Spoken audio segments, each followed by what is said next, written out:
Sorry for the wait, y'all miss me. It's your head honcho Grim Reapsol Dark 61, and today I have a and welcome back to another scary story.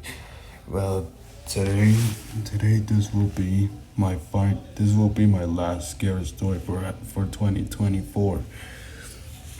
You know, even though that we're like three stories away from 100. We're like three stories away from 20. From 100. I mean, so far I have made like 97 stories. If if you guys, I don't know if you guys have been watching my scary story videos for a year for the past year, then you would know that I remembered a year ago that I actually read two scary stories in one video. Yeah, one of my videos from the playlist. I've read two scary stories, so that makes it 97. So don't mind. So forget about like the playlist where it says 96 currently. But this will be my 98th scary story, and I'm sorry, guys. Yeah, looks like I won't be able to make my 100th scary story at the end by the end of 2024. But it, yeah, I'm sorry that I didn't accomplish that goal. Yeah, just like that I said in the description of the playlist, like that was like since 2024 started. But I'm very sorry, Grim Reap Souls. But all that matters that I'm all that matters that I enjoyed that I've been I enjoyed the amount of views that I get, that every time when I upload scary stories to YouTube, just just to know knowing that just to know that new people are getting to know my channel much. But yeah, here we are, my last scary story for 2024. It's introducing Moon Palace. And this gotta be interesting because, to be honest, it's only because of because the picture of a mansion with the full moon. But yeah, it says a scary story about a boy who was dared by his friends to explore a haunted house. It was inspired by one or two pages from Stephen King's book Salon's Lot. And if I could remember, that Stephen King is actually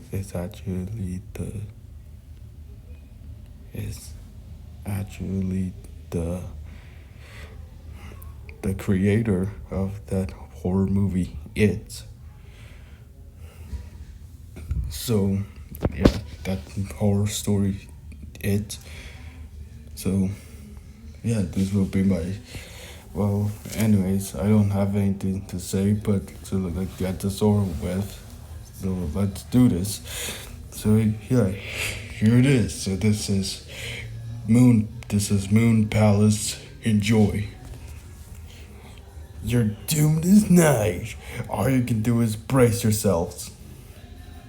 Brendan Clooney was 10 years old when his parents moved to town and enrolled him in a new school. Being the new kid wasn't easy, and he had to start making friends all over again. On a hill overlooking the school playground, there was an old dark house. Brendan often looked up at it and wondered who lived there. At lunchtime, he would sometimes see the girls playing games in the yard with a skipping rope and chanting a curious little rhyme. Zachary Moon, he likes kids, especially when they're 7, and if they and if he gets his hands on you, he'll send you straight to heaven. Well, that sounded a little dark. When he eventually made friends with a group of boys in his class, one of his first things he asked them was, "Who lives in that big old house up there?" Who? Sorry, guys. "Nobody now," said one boy. "That's the old moon palace." Brendan remembered the chant he had heard. You mean Zachary Moon?" he asked. "Yeah," replied the boy. "You know the story?" Brandon shook his head. You don't know?" asked another boy. "I guess, I guess. Uh, they didn't tell you about Moon Palace?" The boy all gathered around, eager to tell the story. In hushed tones, they narrated the whole story tale, glancing over their shoulders and making sure there were no teachers around to hear them. Hmm. So let okay, so let's hear this story behind this Moon Palace building, just like shown in the picture from the top. Yeah. Zachary Boone and his wife were a rich old couple who had owned the big old house on the hill a long time ago. They named it Moon Palace and hung a sign over the door.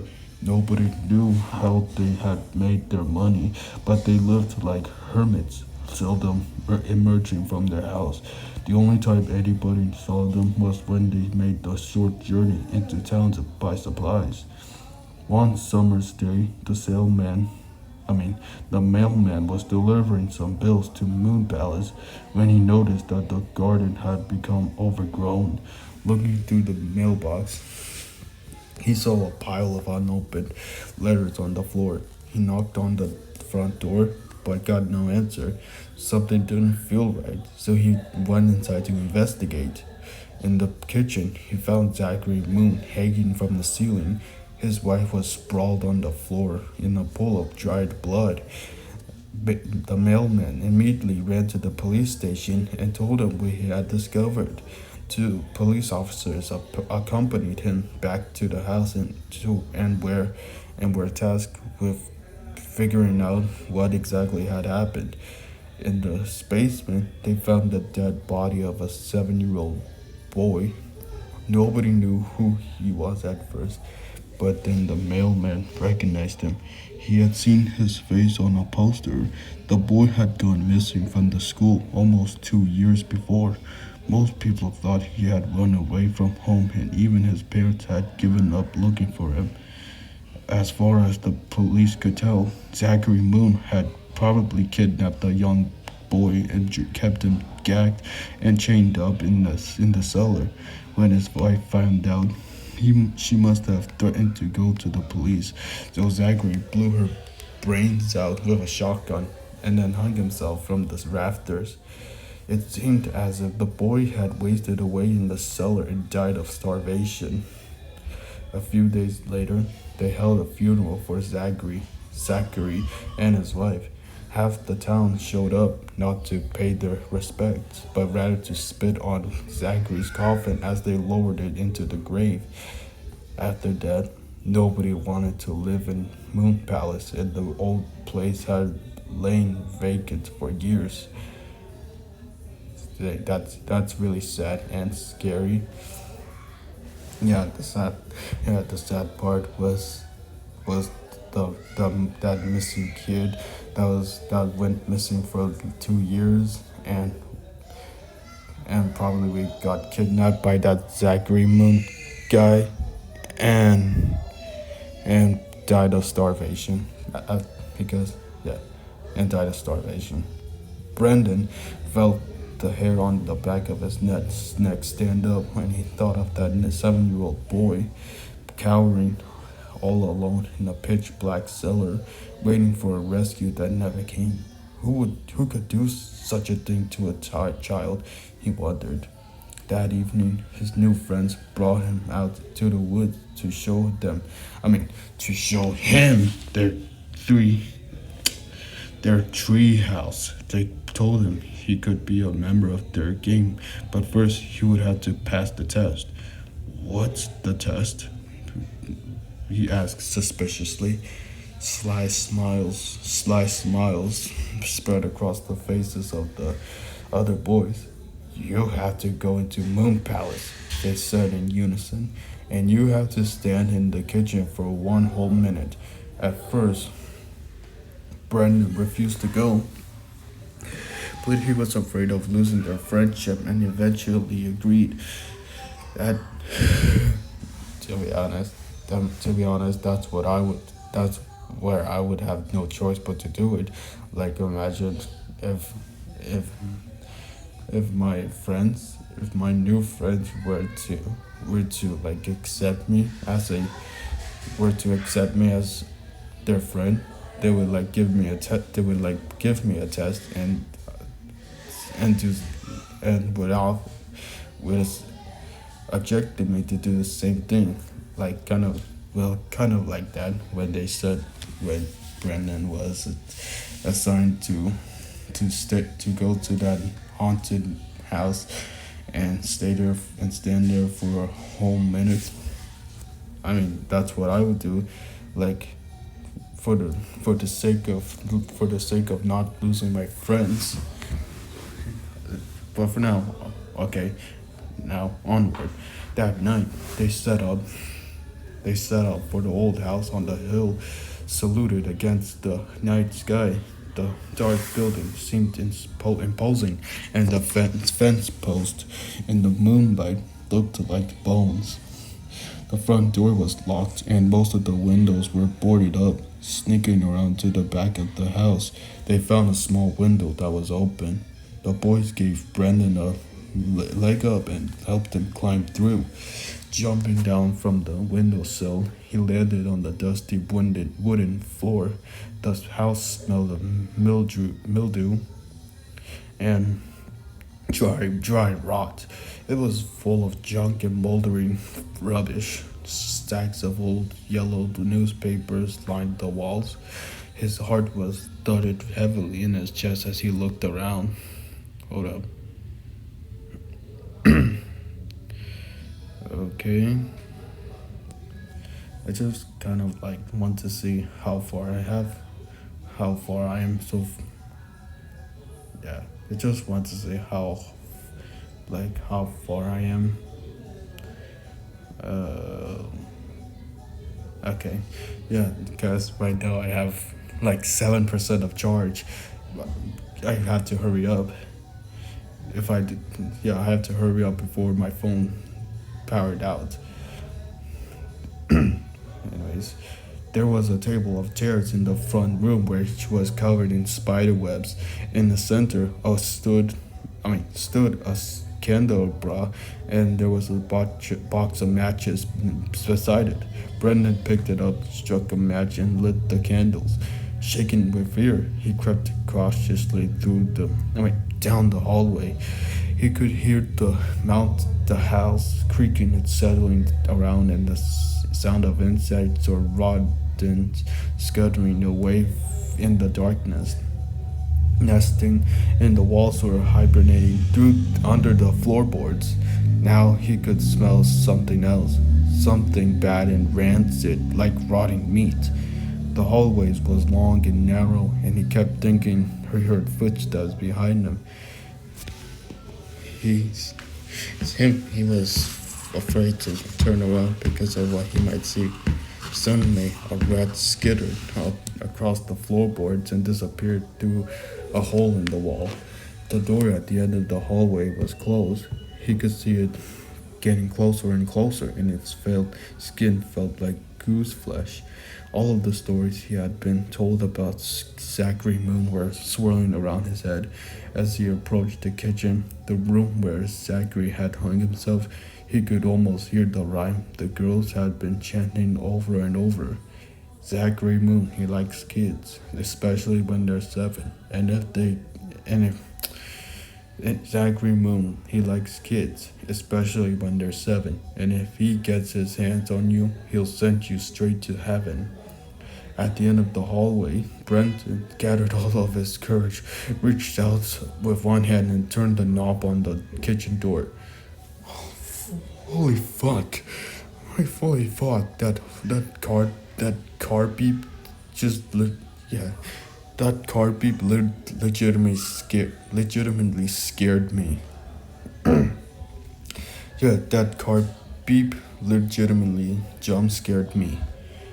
At the end of the and with the shrill creak the slowly opened. There in the darkness hung the figure of a man. He already knew who it was.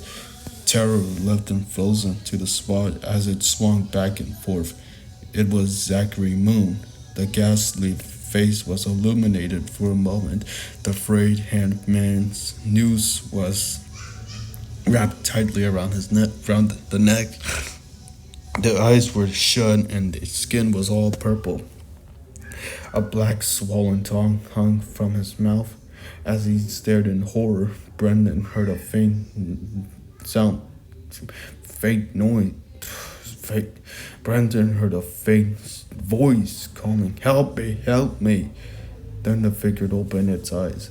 Brendan let out a terrified scream and ran as fast as he could, tossing the candelabra away. When he reached the back window, he jumped straight through, catching his foot on the frame and falling head over heels on the wet grass outside. He scrambled to his feet and took off running. When the other boys saw his pale, haunted face, they took off running after him and didn't stop until they reached Brendan's house. Running into the house, he found his parents sitting in the living room watching television. In a shaking voice, he tried to tell them what he had seen, but didn't believe them. They attempted to calm him down and assured him that there was nothing in Moon Palace to be scared of. Then it suddenly occurred to Brendan. The voice he had heard, it was the voice of a child. Grabbing his father by the arm, he said, I think there's someone trapped in the house." Finally, he managed to convince the parents to call the police. 2 officers were dispatched from the police station and they reluctantly undertook a search of the Moon Palace. In the cellar, they got the shock of their lives when their flashlights came to a rest on the cowering figure of a little boy. Oh, it's that little boy that went missing 2 years ago. That 7-year-old boy. Oh man. Oh, so he was not. Oh, so he didn't die from starvation. He couldn't have been more than 7 years old. His hands and feet had been shackled, and he was chained to a rusty pipe. The boy was rescued and returned to his parents. He was unable to tell the police who had abducted him. All he kept saying was, "His tongue was black. His tongue was black. His tongue was black." For months afterwards, Brendan slept with the light on in his bedroom. His dreams were haunted by the memory of opening that kitchen door and seeing the moldering corpse hanging there. In every nightmare, he would see the dangling figure suddenly opening his hideous puffed eyes. Then he would turn and run back down the long, winding hallway, screaming in terror until he came to the back window. In every nightmare, he found the window locked and would suddenly wake up shivering and soaked in a cold sweat. Years later, the kids at school were still telling each other the story about the Moon Palace, scaring themselves half to death and adding as many grisly embellishments as their minds would conjure up. Okay. Woo. Wow, that was intriguing. That was to be honest, that's one terrifying story. I mean, it wasn't really that scary, but it was it was kind of scary to the part when this Brendan kid met face to face with a dead corpse hanging with a hung body of Zachary Moon. That was really scary. Yeah.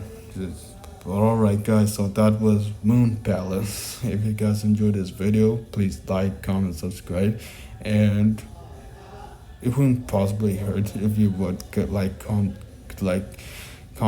and comment like what was your favorite moment in 2024. How was 2024 for you? like was it best for you or was it worse for you? To be honest, 2024, at first I thought it would be worse for me, but as months pass, it's slowly gaining gain good getting to be good, and so far it has been really fun. Yeah, I've had a lot of fun. I had a lot of fun in 2024. All the good times I had. Yeah, it's sadly to say that, yeah, 2024 it's over. Yeah, and let's move on to 2025. Yeah, all the good times. And yeah, I'm sorry that and then again, like I said before, I'm sorry. I'm sorry, Grim Reap Souls. Yeah, looks like I will not. Looks like I won't make my 100th scary story. Yeah, but yeah, I'm just really sorry, guys. It's just that, to be honest, I blame school because I was focused. Well, sometimes I just forgot about it and just stop uploading scary stories for a few days until for a few days until it turns into weeks. But yeah, but overall this was really fun. It was fun while it lasted for 2024. Let's hope that 2025 could be an intriguing and interesting year for us. But overall, this was really a nice, scary story. Thank you so much for sticking around to the end. Until next time, I'll see you guys in 2025. And yeah, there will be new scary stories. Yeah. But yeah, I don't have anything to say. But yeah, I'll see you guys in 2025. Peace.